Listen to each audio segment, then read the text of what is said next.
I can never forget that moment. My cruel mother-in-law was burning with rage, her eyes wild, her breath sharp. Before I could react, she suddenly grabbed a heavy ceramic flower pot from the edge of the garden and, with full force, smashed it over my head. A sharp explosion of pain shot through my skull as the world spun around me. I staggered, then collapsed to the ground, my vision blurring, my hands instinctively reaching for my throbbing head. Without a word, she turned and ran. But what happened next was far more shocking than I ever could have imagined. My name is Emily Carter, and for years, I believed I had the perfect life. Or at least, I convinced myself I did. I was 32 when everything changed, but looking back, I realized the cracks had been forming for a long time. If you had asked me back then, I would have told you I was happy. I had a stable marriage, a roof over my head, and a husband who, at least on the surface, seemed reliable. But the truth is, I was living in a cage, a beautiful, well-kept cage where my feelings and choices didn't matter. I met Daniel Hughes when I was 26 at a charity event in Portland, Oregon. He wasn't particularly charming or romantic, but he had a steady and responsible nature that made me feel safe. At the time, I had been working long hours at a marketing firm, struggling to balance life on my own. Daniel seemed like a stable presence in the chaos, someone dependable. Or so I thought. We dated for 2 years before he proposed. I didn't hesitate to say yes. I was swept up in the idea of building a future together, buying a home, starting a family, creating a life. I was convinced I had found my safe harbor. But the first cracks appeared almost immediately after the wedding. After our wedding, we moved into Daniel's parents' home. His mother, Margaret Hughes, had insisted that it would help us save money for our own place. She presented it as a temporary arrangement, something practical. What she didn't say was that it also meant she would have complete control over my life. Margaret was a retired nurse in her mid-60s, and she had a way of disguising control as kindness. She never gave direct orders. She made suggestions that felt impossible to refuse. Emily, don't you think it's better if you handle the cooking? Daniel works so hard. You should be grateful Daniel chose you. He could have married anyone. Her words stung, always delivered with a smile, but designed to make me feel small. Daniel's father, Robert Hughes, was quieter but no better. A retired contractor, he spent most of his time watching TV or tinkering in the garage. He never openly insulted me, but he didn't have to. His silence spoke for him. He would nod along with Margaret's outdated comments about a woman's place being in the home, making it clear that he agreed with her. And Daniel? The man who was supposed to stand by me? He did nothing. Whenever I tried to talk to him about how his parents made me feel, he dismissed my concerns with a wave of his hand. They're just old-fashioned, Emily. Don't take it personally. I tried to tell myself that things would get better, that this was just a phase, but deep down I knew I was trapped. I had given up my job to focus on our new life, believing it was what a good wife should do. But each passing day, I lost a little more of myself. Margaret dictated everything. How I should clean, what I should cook, how I should dress when we had guests over. Robert supported her silently, and Daniel just went along with it all. I felt like a stranger in my own marriage, like I was constantly walking on eggshells, trying to meet expectations that weren't even mine. The dreams Daniel and I had talked about, buying our own house, having kids, building a life together, began to fade. Whenever Margaret and Robert mentioned grandchildren, Daniel would just shrug and change the subject, leaving me to fend off their remarks alone. I felt abandoned in my own marriage. Then came the day when everything shattered. It was a crisp morning in late spring, and I was outside, unloading groceries from the trunk, carefully placing the bags on the ground before carrying them inside.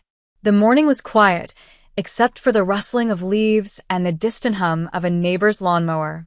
I didn't hear Margaret step outside. She had been watching me, waiting. I bent down to pick up a bag when, out of nowhere, a crushing pain exploded at the back of my head. My vision blurred instantly, and a wave of dizziness swept over me. I gasped, stumbling forward, my hands instinctively reaching out to stop my fall. Confusion clouded my mind as I collapsed onto the driveway, my groceries scattering around me. For a few agonizing seconds, I couldn't process what had happened. Then, as my senses slowly adjusted, I saw the shattered remains of a ceramic flower pot, its broken pieces mixed with the soil that had once held a thriving plant. Margaret had hit me. The weight of the blow throbbed in my skull, warm blood trickling down the back of my neck. My breath came in sharp gasps as I looked up at her, my head spinning. She stood there, her face pale, her hands shaking, her eyes wide with shock.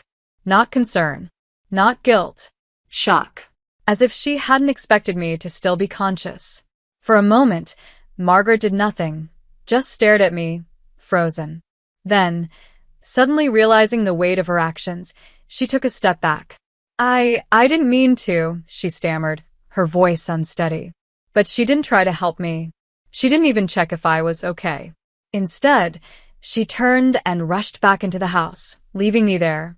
I lay on the cold pavement, the world spinning, my vision flickering between sharp pain and hazy darkness.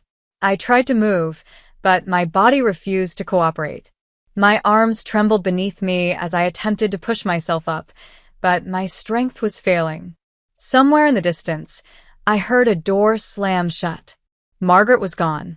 She had hit me and left me there like I was nothing. A faint ringing filled my ears. My breaths were shallow. My fingers dug into the concrete driveway as I tried to anchor myself to reality, to the present. Then, finally, voices.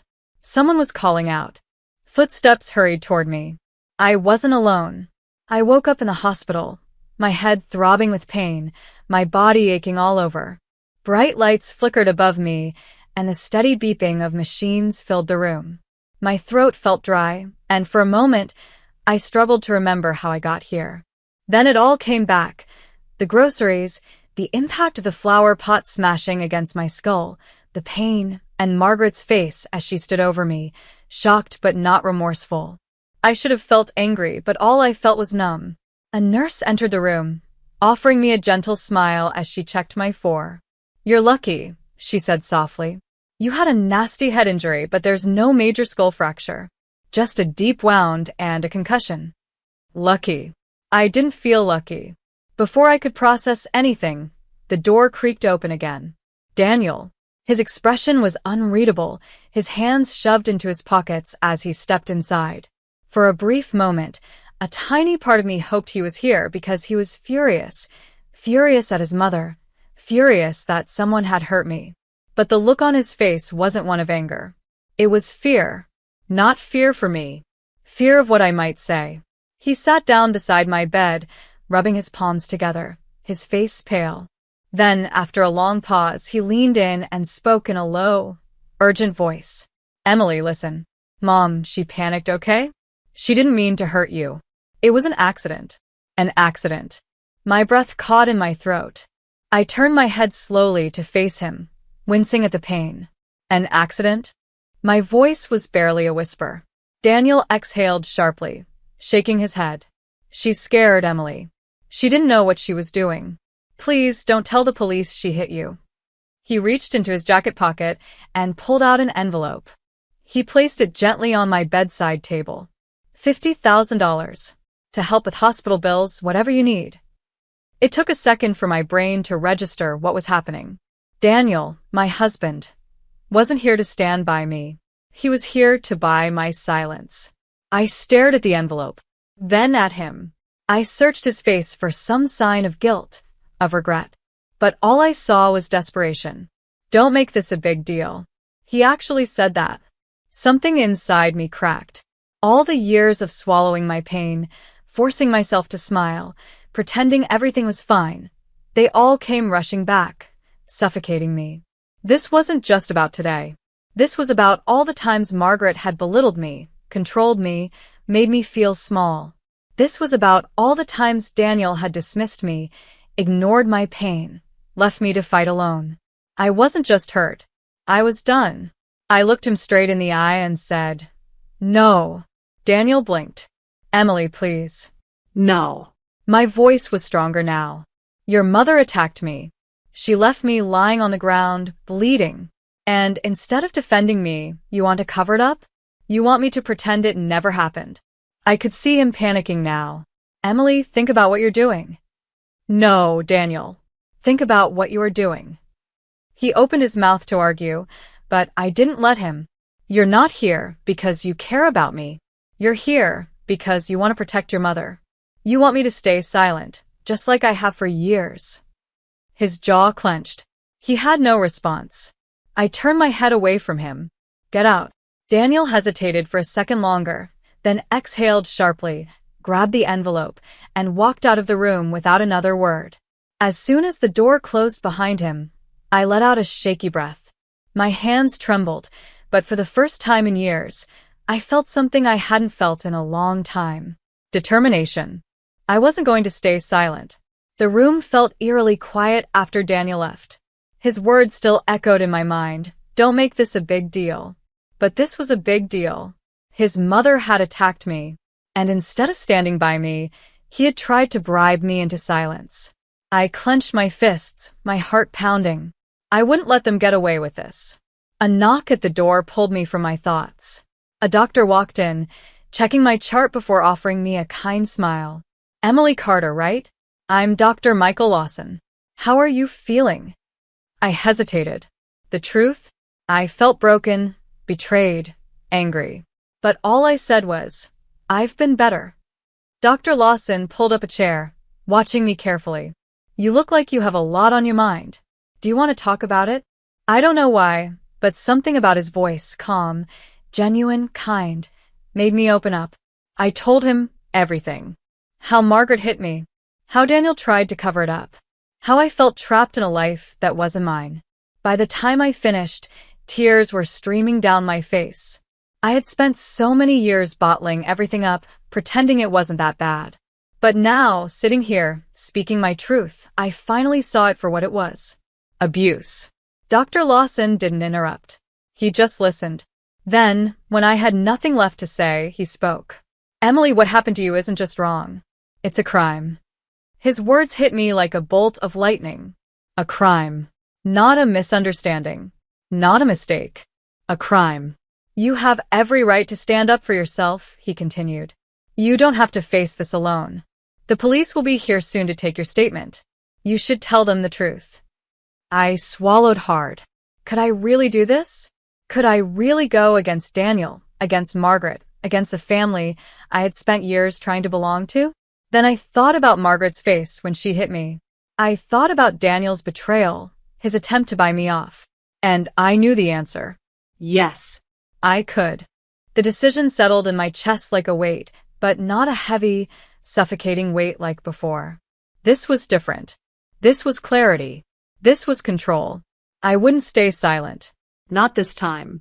A short while later, a uniformed police officer walked into my hospital room, holding a small notepad. He introduced himself as Detective James Rowe, his expression neutral but attentive. Miss Carter, I understand you were injured. Can you tell me exactly what happened? I sat up as best I could, ignoring the dull ache in my skull. My fingers gripped the bedsheet. This was it. This was my moment to fight back. It wasn't an accident, I said firmly. Margaret Hughes attacked me. She picked up a ceramic flower pot and hit me on the head with it while I was unloading groceries in the driveway. Detective Rowe's pen moved swiftly across the page. She struck you intentionally? Yes. My voice didn't waver. And after she hit me, she left me there, injured on the ground. He nodded. Did anyone else witness this? Hope flickered inside me. Rachel. My neighbor, Rachel Bennett, might have security cameras facing our driveway. The detective made a note. I'll look into that.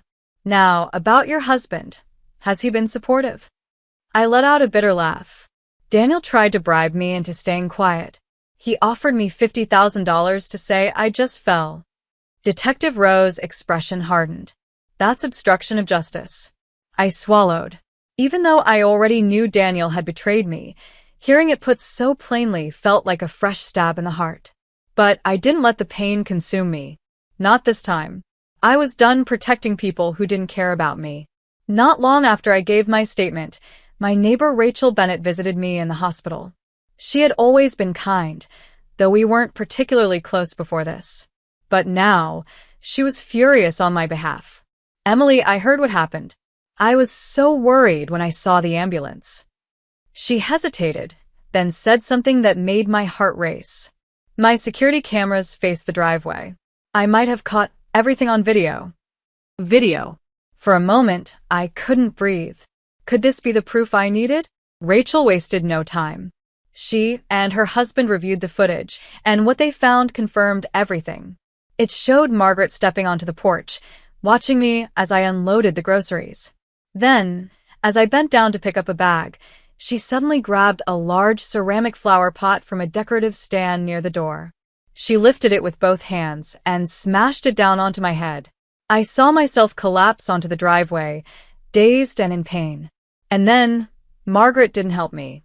She panicked, stepped back, and ran into the house, leaving me lying there. I felt sick watching it, but I also felt something else, relief. There was no denying it now. Rachel handed the footage over to Detective Rowe, who assured me that it would be crucial in building the case against Margaret. But I knew the fight wasn't over yet, because Daniel was still trying to protect her. A few days later, Daniel came back to the hospital. But this time, something in his demeanor had changed. He wasn't calm or confident anymore. He looked desperate. He paced the room, running a hand through his hair before finally speaking. Emily, you have to think about what you're doing. I stared at him, my body still sore, my head still aching. What I'm doing? You mean telling the truth? His jaw clenched. If this goes to court, it'll ruin my mom's life. Do you really want to destroy our family over this? I felt my stomach turn. Even now, even after watching me bleed, he still only cared about protecting Margaret. I let out a bitter laugh. Destroy our family? I repeated. Daniel, your mother destroyed it the moment she smashed a flower pot over my head. And you? You destroyed it when you tried to buy my silence.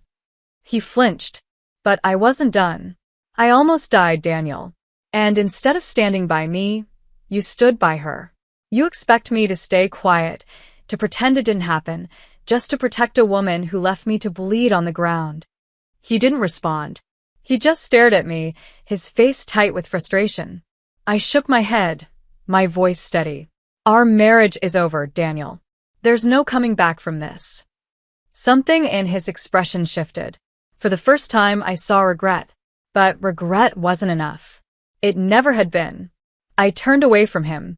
Get out. And this time, when he left, I knew he wasn't coming back. The hospital felt quieter after Daniel left.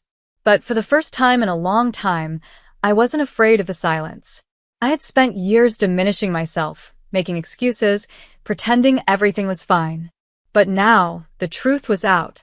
And I wasn't going to hide from it anymore. Dr. Michael Lawson checked on me regularly. He wasn't just my doctor. He had become a source of support in a way I hadn't expected. One day, after a particularly emotional police meeting, he sat down beside me. You're handling this with more strength than most people ever could. His voice was calm, reassuring. Don't let them take away your sense of who you are. You're stronger than you think. His words hit me deeply, because for so long I had felt weak, trapped, voiceless. But not anymore. Detective Rowe kept me updated on the investigation. The security footage from Rachel's cameras had sealed Margaret's fate. It showed everything. Margaret picking up the heavy flower pot. Margaret raising it high above her head. Margaret slamming it down onto me. Me collapsing onto the pavement. And worst of all, Margaret running away instead of helping me. There was no way to explain it away. A week later, Margaret, Daniel, and Robert were all brought in for questioning. Margaret tried to play the victim during questioning. When the police confronted her with the security footage, she clutched her chest, gasping dramatically. I didn't mean to hurt her, she cried. It was just a moment of frustration. I panicked afterward. That's why I ran inside.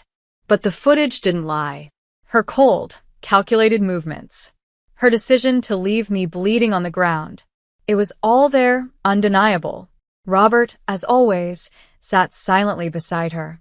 He never spoke up for me when I lived in their house. And he didn't speak up for me now. But his silence had consequences.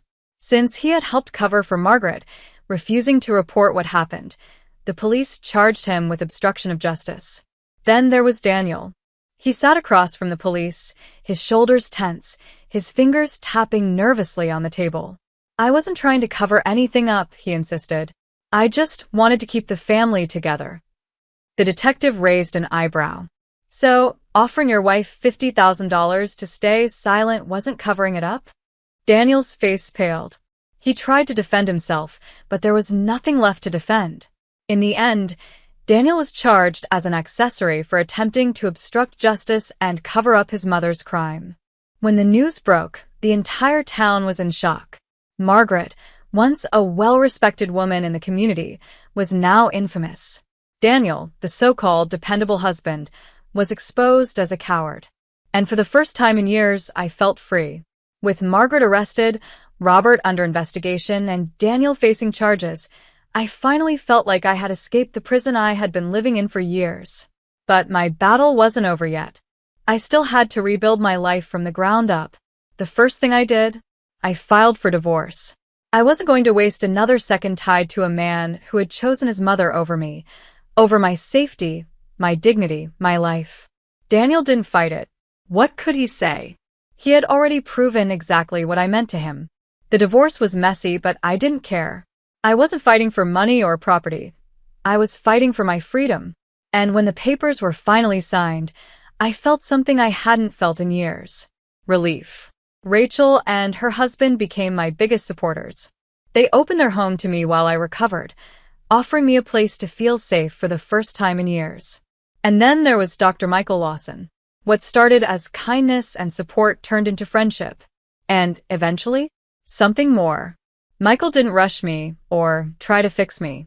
He simply stood by me, reminding me every day that I was strong enough to stand on my own. And 1 year after the trial, he asked me to marry him. This time, I said yes, not because I needed safety, but because I had finally found love. The trial was brutal. I had to sit in the courtroom, face to face with Margaret, Daniel, and Robert, and tell the world what they had done to me. Margaret tried to play the victim, claiming she wasn't thinking clearly when she hit me with the flower pot. But the security footage destroyed her lies. The jury saw everything. Margaret lifting the heavy ceramic pot. Margaret slamming it down onto my head. Margaret running away instead of helping me. There was no excuse. The verdict came quickly. Margaret was found guilty of assault with intent to cause great bodily harm and fleeing the scene of an injury. She was sentenced to several years in prison. Daniel was convicted as an accessory for obstruction of justice and received a 3-year prison sentence. Robert was charged with obstruction but was granted house arrest due to his age. And just like that, they were gone from my life. After the trial, I finally moved into a home of my own. It wasn't big, but it was mine. For the first time in years, I woke up without fear, without control, without anyone telling me how to live. And I realized something. I had survived. Not just the attack. Not just the betrayal. But everything. I had survived years of manipulation, gaslighting, and control. And I had come out stronger. Michael had been by my side through it all. What started as a doctor-patient connection turned into a friendship. What turned into a friendship became something more. 1 year after the trial, he proposed. And this time, I wasn't saying yes to escape a bad situation. I was saying yes because I had found real love. We married in a small, intimate ceremony, surrounded by people who truly cared about me. Rachel and her husband. New friends. A new family. It wasn't flashy or grand, but it was perfect. Because for the first time in my life, I wasn't settling. I had built a new life on my own terms. And as I stood there, looking at the people who had stood by me, I realized something. Margaret, Daniel, and Robert had tried to break me. But in the end, they had only made me stronger. Now, as I sit here telling my story, I feel like a completely different person. The Emily Carter who walked into Daniel's life years ago is gone. In her place is someone stronger. Someone who knows her worth. Someone who refuses to settle for anything less than she deserves. I still think about them sometimes. Not with anger, but with closure. They made their choices. And now they're living with the consequences. And me? I'm living my life. Free, loved, happy. Because I've learned something that will stay with me forever. Betrayal doesn't define you. What defines you is how you rise after you've been knocked down. This is my new beginning. And I couldn't be more grateful for it. Thanks for watching. If you enjoyed this, don't forget to like, comment, and subscribe for more. Let me know your thoughts in the comments below. Stay tuned for more updates, and I'll see you in the next one.